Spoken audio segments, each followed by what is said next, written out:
I was quite surprised to see the response on Jews for Judaism from my friend Rabbi Yisroel Blumenthal, a man who I respect and honor. But honestly, I was very surprised by the content of the video and want to take a moment to respond. First, in terms of Rabbi Mizrahi saying he wouldn't debate me, let's just be clear. He's put out a challenge about people not being willing to debate him.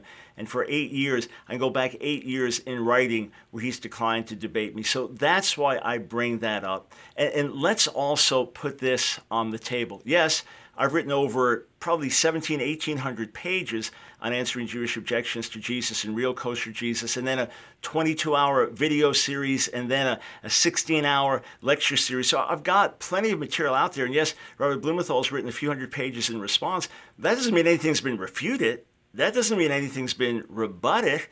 And in point of fact, I've heard from less than 5 Messianic Jews since Contra Brown came out in 2007 who were struggling with questions, having read it, and asking for my input and response. So that's why I say we have a debate now. In other words, I have my material out there.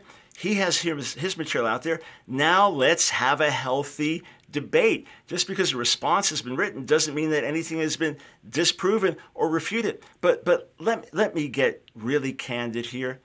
Well before Rabbi Blumenthal wrote his responses, Jews for Judaism has refused to debate me.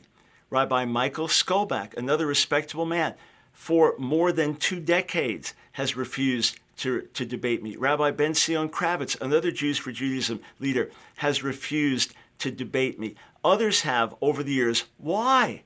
Why refuse the debate?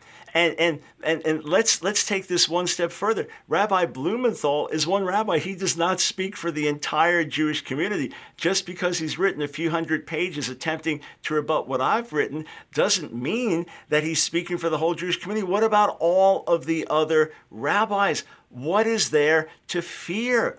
If we have it in a way where you go back and forth over a period of hours, surely that's the way to sort things out. Surely that's the way to allow people in an audience to ask questions. Surely that's the way to put things side by side for people to study and look at. So yes, they can come to their own conclusions.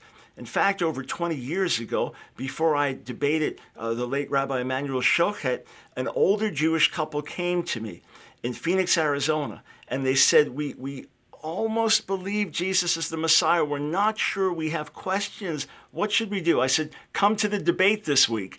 Listen to Rabbi Shochet, listen to me, and then come to your decision. And thankfully, they came to the decision that Jesus, Yeshua, was in fact the Messiah of Israel. So once again, my open invitation to Rabbi Blumenthal, to Rabbi Skolback, to Rabbi Kravitz, to Rabbi Mizrahi, and to a host of other Orthodox rabbis, counter-missionaries, conservative rabbis, reform rabbis.